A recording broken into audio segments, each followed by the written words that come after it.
Good morning student. आज हम लोग एक नया टॉपिक स्टार्ट करने जा रहे हैं, प्रिज्म, जो काफ़ी इम्पोर्टेंट टॉपिक है। इससे रिलेटेड बहुत सारे अच्छे अच्छे क्वेश्चन भी बनते हैं और कंपटीशन में भी ये क्वेश्चन इससे पूछे जाते हैं। प्लस बोर्ड में तो इसके बहुत सारे क्वेश्चन आते हैं और हर साल चांसेस रहते हैं कि एक आध क्वेश्चन इस प्रिज्म से रिलेटेड जरूर आ जाए। तो सबसे पहले हम लोग देखते हैं कि प्रिज्म हमारा क्या है। प्रिज्म से रिलेटेड जो इसके छोटे छोटे डिफिनीशन है, डेरिवेशन है, आज उसके बारे में हम लोग डिस्कस करेंगे। देखिए प्रिज्म, प्रिज्म है क्या? तो प्रिज्म को आप सिंपली डिफाइन कर सकते हैं। Prism is a transparent medium bounded any number of surface. Means prism एक हमारा एक ऐसा ट्रांसपेरेंट बाउंडेड मीडियम है जो दो या दो से अधिक सरफेसों से हो सकता है घिरा हो। जैसे अगर हम लोग बात करें तो हम लोग का इक्विलेटरल ऐसे ट्रायंगल जैसा प्रिज्म हो सकता है, कोई ऐसे स्लैब जैसा हमारा प्रिज्म बन सकता है, कोई राइट ट्रायंगल जैसा प्रिज्म हो सकता है, कोई आपका हेक्सागोनल साइड जैसा प्रिज्म हो सकता है, कोई इरेगुलर शेप जैसा हमारा प्रिज्म हो सकता है। देखिए ये हर बॉडी वो प्रिज्म का वर्क करेगी अगर वो व्हाइट लाइट को 7 कलरों में डिवाइड कर दे। मीन्स अगर कोई भी इसमें से जितना भी स्ट्रक्चर आ रहा है, अगर ये स्ट्रक्चर ये ट्रांसपेरेंट मीडियम जो हमारा है ये लाइट व्हाइट लाइट रे को 7 कलरों में डिवाइड कर दे, तो हर बॉडी एक बिहेव कैसे करेगी, एक प्रिज्म की तरह बिहेव करेगी। अब देखिए इस प्रिज्म से रिलेटेड हमारे कुछ जरा डिफिनीशन है। वैसे आप लोग इस चीज़ को सीरियसली याद रखिएगा कि जो हमारे सिलेबस में हमको पढ़ना है वो हमें कैसा पढ़ना है, इक्विलैटरल ट्रायंगल जैसा, यानी कि फ्रंट साइड में जो शेप हमारा दिखेगा उस ट्रांसपेरेंट मीडियम का वो हमारा कैसा होगा, एक इक्विलैटरल ट्रायंगल जैसा होगा। तो हम आपको एक शेप दिखाते हैं।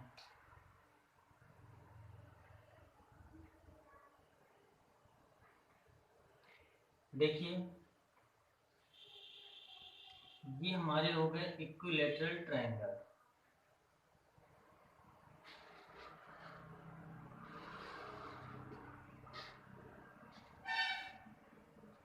कुछ ऐसे शेप में ये बन के आएंगे। अब यहाँ पे हमें सिंपली दिख रहा है जो हमारा फ्रंट साइड साइड का शेप है ये कैसा दिख रहा है, ट्रायंगल जैसा दिख रहा है। पीछे इसके जस्ट बैक में देखेंगे तो भी हम लोग को इक्विलैटरल ट्रायंगल दिखेगा।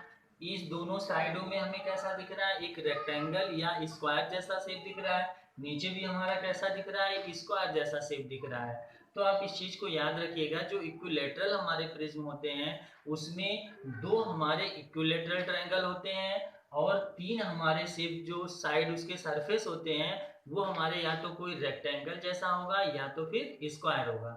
और चीज देखिए, जिस साइड पर हमारा इंसिडेंट रे फॉल्स होता है इसको बोलते हैं इंसिडेंट इंसिडेंट रे। तो जिस सरफेस पर ये फॉल होता है इसको बोलते हैं इंसिडेंट सरफेस।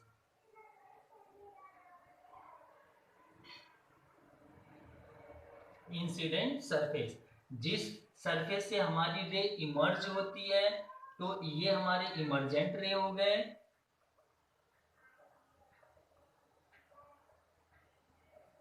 तो इस सरफेस को बोलेंगे इमर्ज सरफेस।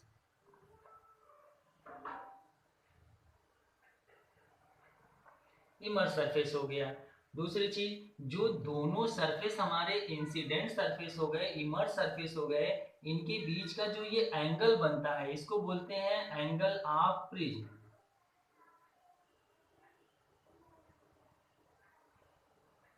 देखिए ये बहुत ही इंपॉर्टेंट है जिसका हम लोग को आगे बहुत यूज करना है कि एंगल ऑफ प्रिज्म की हमें बहुत जरूरत पड़ेगी।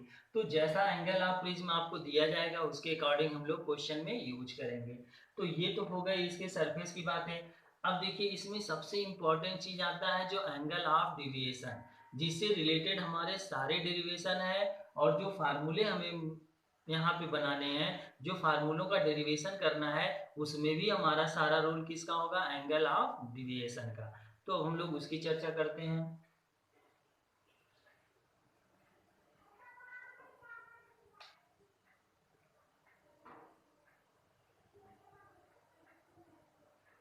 देखिए एक हम लोग का पहला ये सरफेस हो गया,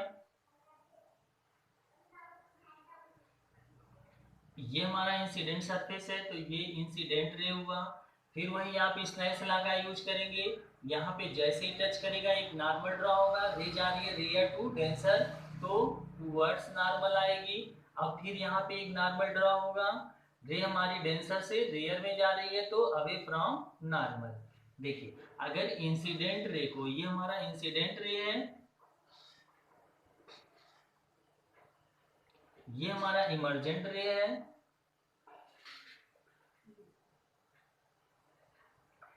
इंसिडेंट रे को आगे बढ़ाते हैं, इमर्जेंट रे को पीछे लाते हैं, तो इनके बीच में जो एंगल ये ड्रॉ होता है इसी को हम लोग कहते हैं एंगल ऑफ डिविएशन।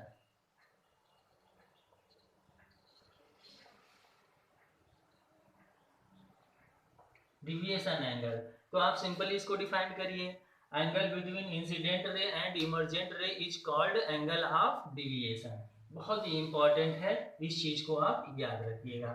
ये तो हमारा हो गया एंगल ऑफ डिविएशन। अब देखिए इससे रिलेटेड जो हमारे फार्मूले अब यहाँ से बनने हैं वो हमारे एंगल ऑफ डिविएशन से 3 कंडीशन में फार्मूले बनते हैं। पहला तो हम लोग सिंपली एक फार्मूला डिफाइन करेंगे एंगल ऑफ डिविएशन को लेकर के, जिसकी जरूरत हर एक कंडीशन में मिलनी है। पहला इसमें रूल जो हमारा आता है वो क्या है, deviation by a prism of small angle, means जो प्रिज्म का हमारा एंगल होगा, प्रिज्म हमारा होगा बहुत ही स्मॉल एंगल फाउंड करेगा, उस कंडीशन में हमें फाइंड करना है कि हमारा एंगल ऑफ डिविएशन कितना हो सकता है। दूसरा मैक्सिमम डिविएशन के लिए अगर हमें मैक्सिमम डिविएशन फाइंड करना है तो हमारा केस क्या होगा उसमें। तीसरा कंडीशन बनता है कि अगर हमें मिनिमम डिविएशन फाइंड करना है तो उस समय क्या कंडीशन बनता है। तो एक एक कंडीशन की अब हम लोग डिस्कशन करते हैं। देखिए पहले सिंपल एक डिविएशन हम लोग फाइंड कर लें कि इनमें रिलेशन क्या आता है। तो प्रिज्म का जो डिविएशन एंगल है, एक सिंपल सा आप फिगर बनाइए। देखिए ये तो हमारा इंसिडेंट रे हो गया, यहाँ पे नॉर्मल ड्रॉ होगा, फिर ये रे हमारी टूवर्ड्स नॉर्मल, फिर यहाँ पे रे नॉर्मल ड्रॉ हुआ अवे फ्रॉम नॉर्मल। ये तो हमारे फिगर हो गए, इनको आप मिला लीजिए। इस एंगल रे को आगे बढ़ाएंगे, इमर्जेंट रे को पीछे बढ़ाते हैं, तो ये एंगल फाउंड होता है एंगल ऑफ डिविएशन, इसको बोलते हैं इंसिडेंट रे। ये हमारा इमर्जेंट रे, ये हुआ angle of deviation. Prism angle को ए से शो करते हैं, ये P कह लें, इसको Q नाम दे दें, इसको O कह देते हैं। देखिए ये एंगल, इसको अगर हम लोग I1 कह दें तो ये एंगल हमारा R1 हुआ, इसको अगर हम R2 कह दें और ये एंगल हमारा I2 हुआ। अब आप सिंपल देखिए, अगर ये एंगल पूरा I1 है तो ये भी एंगल I1 हुआ, तो R1 को माइनस करें तो ये कितना मिला, I1 माइनस R1। दूसरा अगर ये एंगल फाइंड करें तो पूरा I2 है, तो ये एंगल कितना हुआ, I2 माइनस R2। यहाँ से तो हमें ये एंगल मिल गया। अब देखिए अगर आप ज्योमेट्री से सिंपली इसमें फिगर को ड्रॉ कर रहे हैं एक्चुअल सारे एंगल को लेकर के, तो इस पॉइंट को, इस पॉइंट को, इस पॉइंट को, इस पॉइंट पे अगर हम एक सर्किल ड्रॉ करें तो सारे ये पॉइंट हमारे सर्किल को टच करते हैं, तो इसका मतलब हो गया एंगल ए और एंगल ओ का जो सम होगा वो कितना होना चाहिए, 180 डिग्री। तो यहाँ बना लेते हैं angle O plus angle A equal to 180 degree. दूसरी चीज देखिए, अगर हम इस ट्रायंगल में देखें, यहाँ एक नाम दे लीजिए आप एन, तो इन ट्रायंगल पी एन क्यू में देखिए इस डेल्टा को हम लोग क्या लिख सकते हैं, इस और इस एंगल का सम लिख सकते हैं, यानी कि डेल्टा इक्वल टू लिख सकते हैं I1 minus R1 plus I2 minus R2। अब आप उनको एक सिंपल फॉर्म में लिख लीजिए, तो delta equal to I1 plus I2 minus R1 plus R2। एक फार्मूला तो ये हमारा बन के आ गया। अब देखिए इसमें अगर हम इस ट्रायंगल की बात करें, इन ट्रायंगल POQ में, तो तीनों एंगल का सम कितना होना चाहिए, 180 डिग्री होना चाहिए। तो R1 plus R2 plus angle O equal to 180 degree. यहाँ देखिए ऊपर से अगर हम O की वैल्यू लाके पुट करें तो इसको R1 plus R2 plus 180 degree minus angle A equal to 180 degree, ये तो कैंसिल हुए। तो R1 plus R2 equal to angle A। ये एक सिंपल फार्मूला हमें और मिल गया जो काफी इंपॉर्टेंट है। अब इस फार्मूले का अगर यहाँ ये आप वैल्यू पुट कर दीजिए तो एक फार्मूला डेल्टा का हमें और मिल गया I1 plus I2 minus A। बहुत इंपॉर्टेंट ये फार्मूले तीनों हैं जिनका यूज अब हमको कंडीशन में करने हैं। तो इसको एक बार आप लोग देख लीजिएगा। तो अब हम लोग चलते हैं पहले स्मॉल के लिए फाइंड करते हैं। देखिए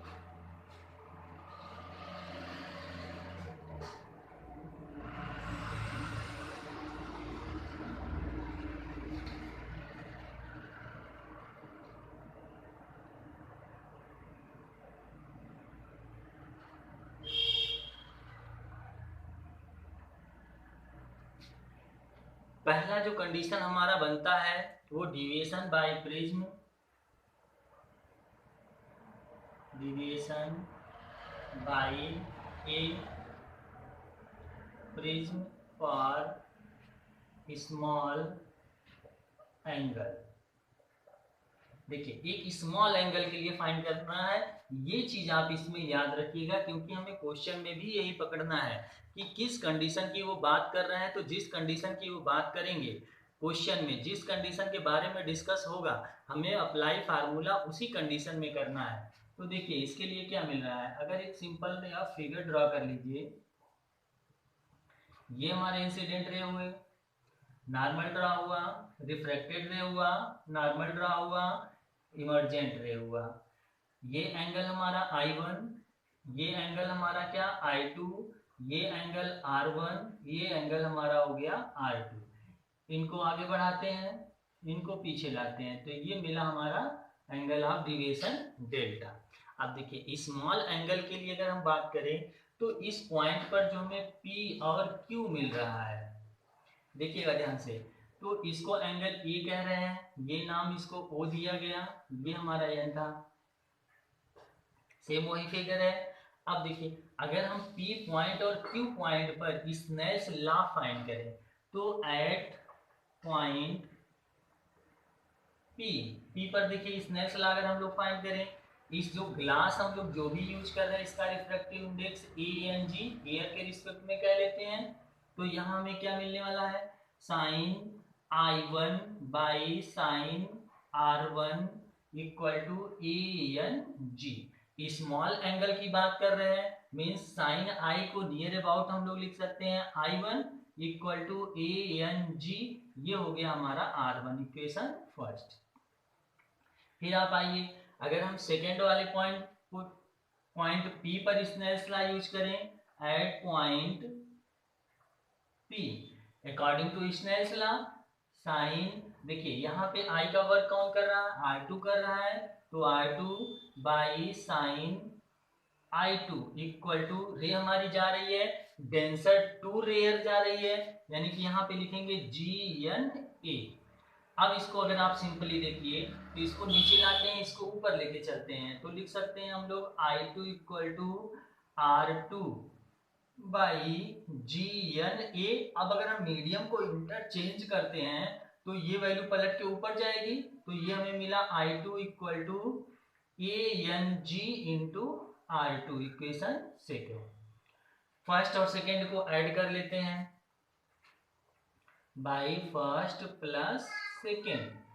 देखिए यहाँ पे हमें क्या मिल रहा है, अगर दोनों को ऐड करते हैं तो I1 plus I2 equal to ANG, दोनों में से बाहर निकालेंगे, ये मिला R1 प्लस R2, और R1 प्लस R2 हमें पता है, पीछे भी हम लोग देखे हैं R1 plus R2 equal to हमारा एंगल A था, तो I1 plus I2 equal to ANG into A, ये मिल गया। एंगल ऑफ डिविएशन अगर फाइंड करना है, एक तो जनरल फार्मूला आपको ये मिल गया, deviation angle I1 plus I2 minus A था, इसकी वैल्यू अगर यहाँ से लाके इसको पुट करें तो डेल्टा इक्वल टू हमें मिलेगा ANG -1। बहुत इंपॉर्टेंट ये फार्मूला है, मोस्ट इंपॉर्टेंट। अब ये फार्मूला आप यूज कब करेंगे? देखिए, अगर क्वेश्चन में ऐसी बात की गई हो कि वो स्मॉल एंगल के लिए बात कर रहे हो, यानी कि सीधा कहा गया हो duration of A prism for small angle, तो आप यहाँ से डिविएशन एंगल फाइंड कर सकते हैं।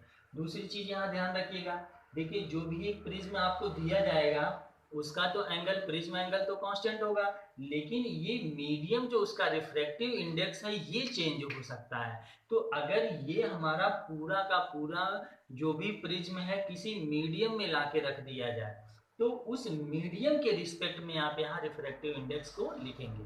जैसे देखिए हम आपको दिखाते हैं,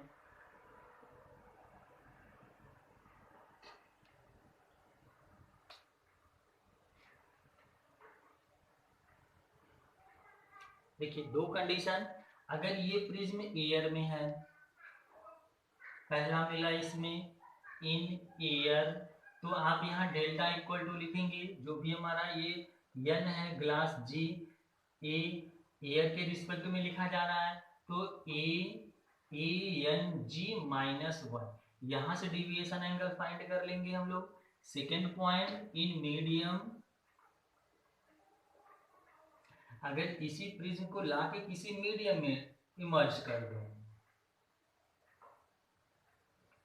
देखिए इस मीडियम को अगर कोई लिक्विड ले लिया जाए यार, तो जो ये ग्लास होगा इसका जो अब हम लोग रिफ्रैक्टिव इंडेक्स लिखेंगे किसके रिस्पेक्ट में लिखेंगे? उस मीडियम के रिस्पेक्ट में लिखेंगे। तो आप यहाँ इसको यम नाम दीजिए, जो भी ये मीडियम की बात कर रहे हो।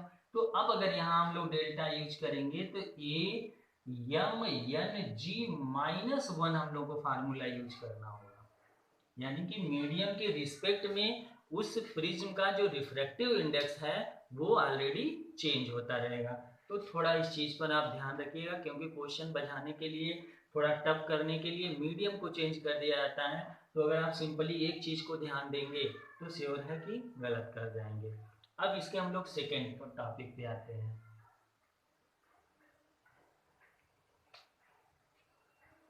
देखिए ये तो फर्स्ट टॉपिक हो गया।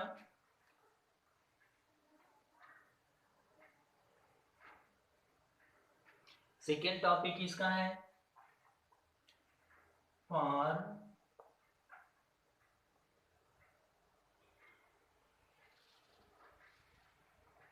मैक्सिमम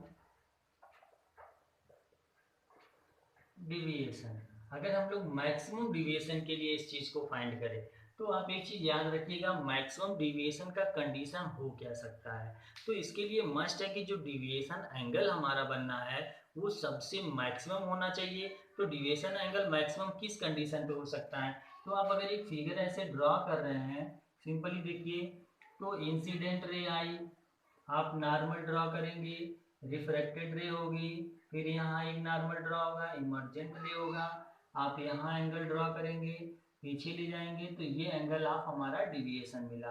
तो जरा सोचिए, अगर ये एंगल हम लोग पीछे और ये शिफ्ट होता जाए तो इसकी वैल्यू और इंक्रीज होती जाएगी। इसका मतलब है मैक्सिमम हमारा जो इसका एंगल फॉर्म्ड होगा वो कहाँ पर होना चाहिए? इस सरफेस पर होना चाहिए, जो हमारा इंसिडेंट सरफेस है। तो उसके लिए जो ये रे हमारी जा रही है, इसको अगर हम सरफेस पर ही ला दें, यहाँ से आके ये डाइवर्ट हो रही है, तो इस चीज को अगर हम लोग पीछे बढ़ाएं, एंगल हमें फाउंड करना है, तो इंसिडेंट रे को आगे लेके चलते हैं, इमर्जेंट रे को पीछे लेके जाते हैं, तो हमें डेल्टा कुछ यहाँ मिलता है। ये होता हमारा मैक्सिमम, यानी कि मैक्सिमम कंडीशन के लिए I1 कितना होना चाहिए हमारा? 90 डिग्री। तो ये एंगल हमारा I1 है जो है कितना? 90 डिग्री। इसको तो हम लोग R1 कह रहे हैं, ये हमारा R2 है, ये हमारा एंगल I2 है। अब देखिए, अब अगर हम लोग यहाँ स्नेल्स लॉ का यूज करें तो sine I1 by sine R1 equal to ANG।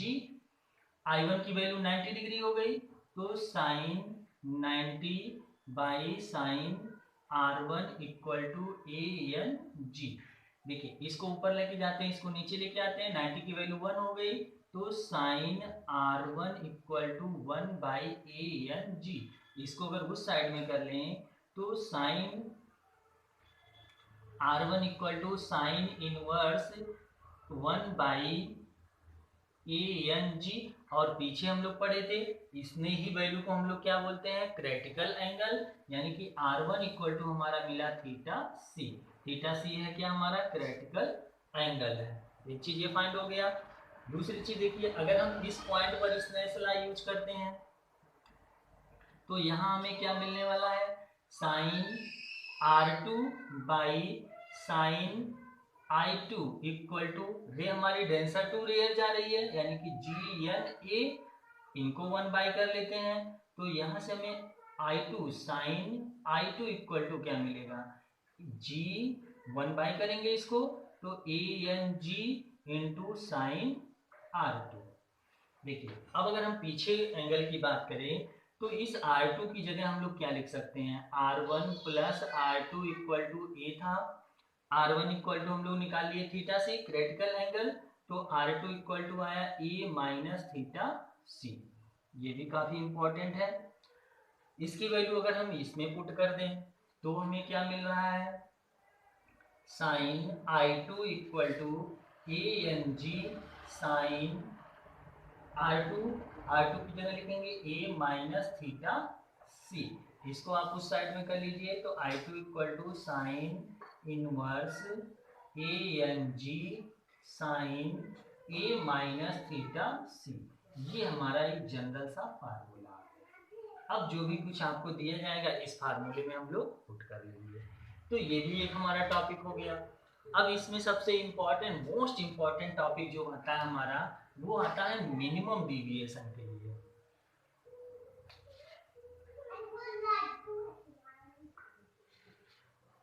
देखिए अब हम तीसरा कंडीशन लेके चलते हैं। तो तीसरे कंडीशन में हमारा है क्या, for minimum deviation. Minimum deviation condition के लिए फिगर ड्रॉ करते हैं।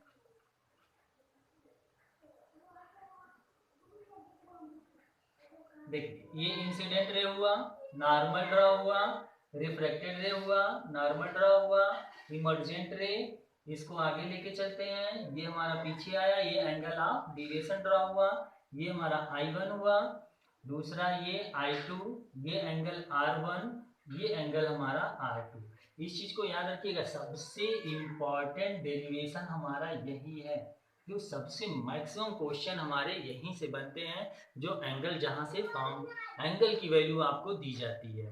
तो एक चीज याद रखिएगा, जो हमारा मिनिमम डिविएशन है, आप इस चीज पर थोड़ा क्लियर रहिएगा कि मिनिमम डिविएशन की अगर बात वो कर रहे हैं तो मिनिमम डिविएशन में 2-3 कंडीशन सबसे इंपॉर्टेंट होते हैं। क्वेश्चन में इस चीज को आप जरूर देखिए कि स्मॉल एंगल की बात कर रहे हैं, मैक्सिमम डिविएशन की बात की जा रही है, या फिर मिनिमम डिविएशन की बात की जा रही है। क्योंकि जो कंडीशन बात की जाएगी हम लोग उसी पर फार्मूला यूज करेंगे। तो मिनिमम डिविएशन के लिए आप एक नाम दे लीजिए BCPQ।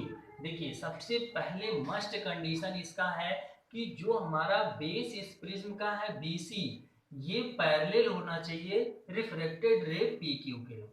अगर ये रिफ्रैक्टेड रे PQ पैरेलल हुआ बेस के तो हमेशा कंडीशन कैसा आएगा, मिनिमम डिविएशन का। दूसरा नंबर, अगर हम इस केस में I1 हमेशा किसके इक्वल होना चाहिए, I2 के, यानी इंसिडेंट एंगल इमर्जेंट एंगल के हमेशा क्या होंगे, इक्वल। तीसरा कंडीशन इसमें बनता है कि एंगल R1 इक्वल होना चाहिए एंगल R2 के। ये हमारे 3 कंडीशन सबसे इंपॉर्टेंट है। देखिए अब अगर हम लोग डिविएशन फाइंड करें तो डेल्टा इक्वल टू हमारा I1 plus I2 equal to minus R1 plus R2 था। देखिए इसी को अगर हम लोग सिंपली कह देते हैं I है, इसको सिंपली मान लेते हैं ये हमारा R हो गया। तो इसमें अगर वैल्यू पुट करें तो delta equal to 2I minus R1 plus R2। इसी को देखिए हम लोग पीछे ये भी लिखे थे A, तो यहाँ A पुट कर दिए तो यहाँ से I1 हमें कितना मिल गया, डेल्टा प्लस A बाई 2। एक formula, angle of incident find कर सकते हैं। R अगर निकाला जाए तो R1 plus R2 equal to A, दोनों इक्वल है तो 2r इक्वल टू ए, तो r इक्वल टू यहाँ से क्या मिला a/2। अब अगर हम रिफ्रैक्टिव इंडेक्स इसका फाइंड करना है तो n इक्वल टू साइन i/साइन r, ये हमारा फार्मूला। i और r की वैल्यू इसमें पुट कर दीजिए, तो sine delta plus a/2 by sine a/2, ये हमारा एक फार्मूला बन गया। बहुत इंपॉर्टेंट फार्मूला है ये, मैक्सिमम क्वेश्चन इसी पर पूछे जाते हैं, जहां पे हम लोग को फाइंड करना होगा उस प्रिज्म का, जो भी प्रिज्म हमारा है वो ग्लास जो भी है उसका रिफ्रैक्टिव इंडेक्स फाइंड करने के लिए ये फार्मूला सबसे इंपॉर्टेंट होता है। अब देखिए एक तो हमारे ये 3 कंडीशन हो गए। अब यहाँ से ग्राफ पूछे जाते हैं कि जो हमारे एंगल ऑफ इंसिडेंट है, क्योंकि जो एंगल ऑफ इंसिडेंट जैसे चेंजिंग होगा वैसे ही हमारा एंगल ऑफ डिविएशन चेंजिंग होंगे, तो इनके बीच में ग्राफ क्या ड्रॉ होते हैं।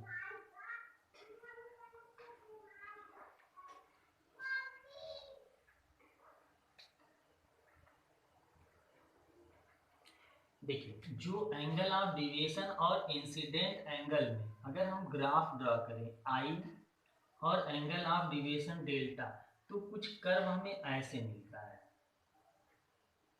देखिए फर्स्ट कंडीशन क्या है, आप सिंपली अगर प्रिज्म में फिगर ड्रॉ करेंगे तो आपको खुद दिखेगा कि हम लोग स्टार्टिंग में अगर इंसिडेंट एंगल को इंक्रीज करते जाते हैं तो एंगल ऑफ डिविएशन क्या होगा, डिक्रीज होता जाएगा। लेकिन एक मिनिमम पोजीशन पर आने पर वो लगभग 40 डिग्री के आसपास होता है, वहां पे कंडीशन आने पर ये लगभग 40 और 41 के नियर अबाउट ये रहते हैं। इस कंडीशन पे आने पर, एक मिनिमम कंडीशन आने के बाद अगर हम लोग इंसिडेंट एंगल को इंक्रीज करते हैं तो हमारा डेविएशन एंगल भी क्या होगा, इंक्रीज होता जाएगा। तो इस ग्राफ को भी आप याद रखिएगा, बहुत पूछे जाते हैं, सीधे आपको ग्राफ बना के दे देंगे, ऑब्जेक्टिव में पूछ लिया जाएगा कि इसका कौन सा करेक्ट हो रहा है। तो स्टार्टिंग में फर्स्ट में क्या होता है, incident angle increase, then deviation angle decrease, and at a minimum deviation incident angle increase, then deviation angle increase। Means एक पहले स्टार्टिंग में क्या होगा, इंसिडेंट एंगल इंक्रीज करेगा तो डिविएशन एंगल डिक्रीज करता है।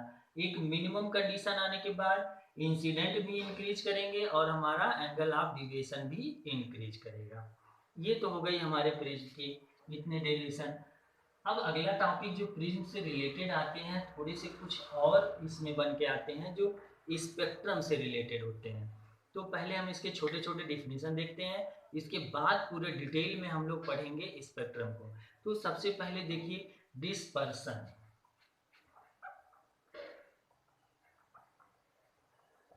डिस्पर्सन क्या है, बहुत इंपॉर्टेंट ये भी है, थोड़ा सा आप इसको अभी यहाँ समझ के रखिएगा, फिर जब हम लोग इसका आगे स्पेक्ट्रम पूरा डिफाइन करेंगे तो स्पेक्ट्रम को काफ़ी डिटेल में लेके चलेंगे।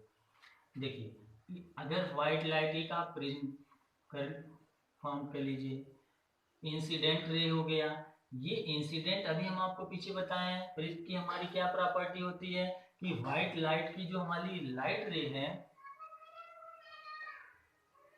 लाइट रे ये इसको 7 कलरों में डिवाइड कर देती है।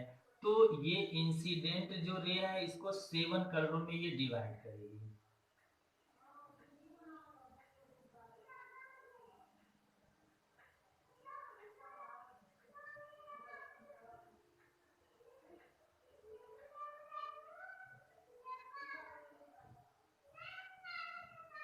सेवन कलर VIBGYOR, ये हमारे हो गए विबग्योर। देखिए तो इसमें हम आप डिफिनीशन दे सकते हैं simple, when white ray fall on a prism then divided in 7 colour, this phenomena is called dispersion of light. अब एक चीज जानिए, जो हमारा व्हाइट लाइट को ये प्रिज्म 7 कलरों में डिवाइड कर देता है, इस फेनोमेना को क्या बोलते हैं, डिस्पर्सन। देखिए और जो ये कलर हमारे फॉर्म्ड हो रहे हैं, इन कलर को बोलते हैं स्पेक्ट्रम। स्पेक्ट्रम। अब हम लोग को स्पेक्ट्रम में एक चीज आप और क्लियर याद रखिएगा, जो हमें ये विब्योर दिखाने हैं, कलर के कॉम्बिनेशन जो दिखाने हैं, हमेशा आप नीचे से स्टार्ट करके ऊपर की तरफ चलिएगा, क्योंकि ये वेवलेंथ के सीक्वेंस में रखे गए हैं, जिसका हम लोग डिटेल में डिस्कशन अभी आगे करते हैं। तो ये हो गया। अब देखिए, इससे एक चीज आप याद रखिएगा, जितना हमारा ये 7 कलर हो रहे हैं, उस हर कलर के लिए इस प्रिज्म का रिफ्रैक्टिव इंडेक्स डिफरेंट होगा। पहली चीज सबसे इंपॉर्टेंट है। और जो सबके लिए जो एंगल ऑफ डिविएशन होंगे, वो सबके लिए अलग अलग होंगे। यानी कि रेड कलर के लिए रिफ्रैक्टिव इंडेक्स डिफरेंट होगा, वायलेट के लिए कुछ और होगा, ब्लू कलर के लिए कुछ और होगा, ग्रीन कलर के लिए कुछ और होगा। यानी कि जितने कलर इसमें आपको दिए गए हैं, सारे कलरों के जो हमारे बन रहे हैं एंगल ऑफ डिविएशन, वो डिफरेंट होंगे। और जो हमारे इसके रिफ्रैक्टिव इंडेक्स है, रेड कलर के लिए, वायलेट कलर के लिए, ग्रीन कलर के लिए, सब के लिए ये क्या होंगे, डिफरेंट होंगे। और जो एंगल ऑफ डिविएशन होगा, वायलेट के लिए, रेड के लिए, येलो के लिए, ग्रीन के लिए, ये भी सबके सब क्या होंगे, डिफरेंट होंगे। तो इसमें एक क्वेश्चन बहुत इंपॉर्टेंट बनता है कि किस कलर का हमारा जो डिविएशन एंगल होगा वो मैक्सिमम होगा, और किस कलर का डिविएशन एंगल मिनिमम होता है। देखते हैं किसका बन के आता है।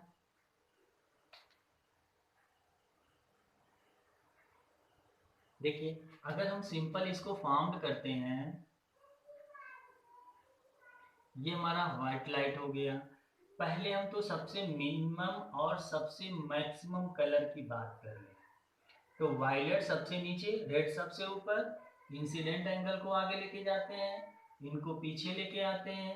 तो अब आप देखिए यहाँ पे ये हमारा डेल्टा वी है, और ये वैल्यू हमारी डेल्टा आर है। तो इसका मतलब angle of deviation violet colour का ग्रेटर होता है angle of deviation red colour का। मोस्ट इंपॉर्टेंट, वायलेट कलर का डिविएशन एंगल मैक्सिमम और रेड कलर का डिविएशन एंगल मिनिमम होते हैं। अब यहाँ से देखिए, एक तो ये टॉपिक हमारे डिस्पर्सन के हो गए, 7 कलरों में डिवाइड हो गए। इनसे रिलेटेड अब हमारे 2 डिफिनीशन और आते हैं। एंगुलर डिस्पर्सन हम लोग किसको बोलते हैं, तो एंगुलर डिस्पर्सन आप यही फाइंड कर सकते हैं। एंगुलर डिस्पर्सन, एंगुलर डिस्पर्सन है क्या, इन लाइट रे को आप थोड़ा सा पीछे लेके जाइए, तो दोनों के बीच में जो यहाँ एंगल फॉर्म हो रहा है, इसी एंगल को कहते हैं एंगुलर डिस्पर्सन। मीन्स आप कह सकते हैं angle between 2 colour is called angle of angular dispersion. तो इसको हम लोग थीटा से शो करते हैं, delta V minus delta are. ये फार्मूला बन के आ गया। अब देखिए, आप इस डेल्टा को भी चेंज कर सकते हैं। डेल्टा वी अगर रिफ्रैक्टिव इंडेक्स का दिया गया हो, तो ए तो कांस्टेंट ही होंगे, एन वायलेट कलर का माइनस एन रेड कलर का। यहां से ये भी आप लोग निकाल सकते हैं एक फार्मूला, सॉरी, -1 डेल्टा आर के लिए ए एन आर -1, ये भी हम लोग यहाँ यूज कर सकते हैं। तो अगर इसके फॉर्म में, इसके रिफ्रैक्टिव इंडेक्स के फॉर्म में दिया गया हो और एंगुलर हम लोग को डिस्पर्सन फाइंड करना हो, तो यहाँ से फाइंड कर लेंगे। फिर अगली चीज आती है पावर ऑफ डिस्पर्सन।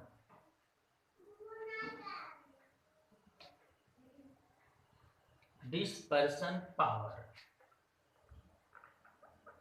देखिए ये सिंपल है, इसको ओमेगा से शो करते हैं, थीटा बाय डेल्टा वाई। यानी कि एंगुलर डिस्पर्सन और मिड कलर के डिविएशन एंगल के रेशियो को क्या बोला जाता है, डिस्पर्सन पावर। इनको जरा आप चेंज करिए, थीटा इक्वल टू भी पीछे देखें हम लोग, delta V minus delta R, तो ओमेगा एक सिंपल फार्मूला आ गया, delta V minus delta R by delta Y, ये फार्मूला आ गया।